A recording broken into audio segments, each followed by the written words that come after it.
Received hours of video showing police looking for a tablet, phone, and gun belonging to Mike Peake. He's the Aggie basketball player who fatally shot a UNM student on the Albuquerque campus just hours before a basketball game. Target 7 has now learned that a state police agent had warned NMSU's athletic director that players and coaches could be charged if they didn't hand over evidence. That's the frustration New Mexico State Police agent David Escobel expressed as he was trying to get a hold of evidence.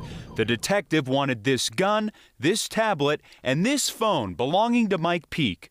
Those items were on the now suspended Aggie basketball player the night he exchanged gunfire and killed a UNM student, as seen on this surveillance video. So what we know based on the camera footage too is Michael, before being transported to the hospital, walks up to a yellow Camaro and meets with some friends, it looks like, and he places some items in the trunk.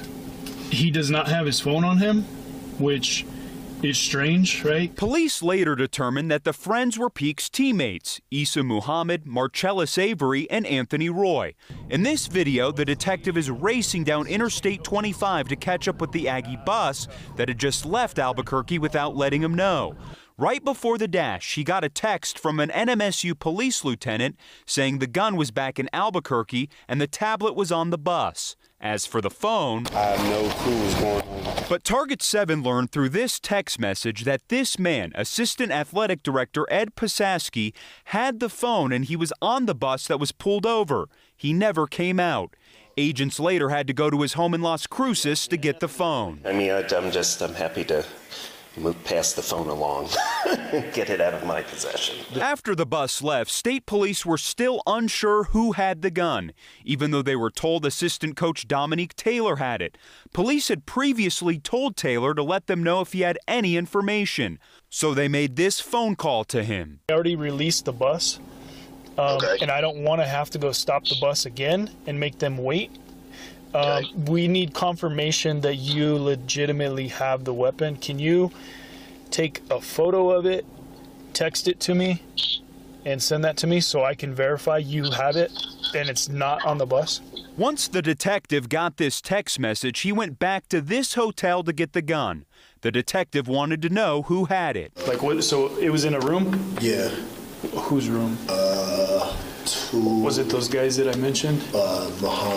Muhammad, Avery, and Roy. So I don't know which one had it or which room it was belonged to, but those were the ones who had the answers for, I guess, when Coach Heyer was the one who asked him about, hey, where's this stuff at? Let's rewind. Before Agent Escobel got his hands a hold of the evidence, he had given this warning to NMSU's athletic director. I don't know what those players did with it between, the incident and now.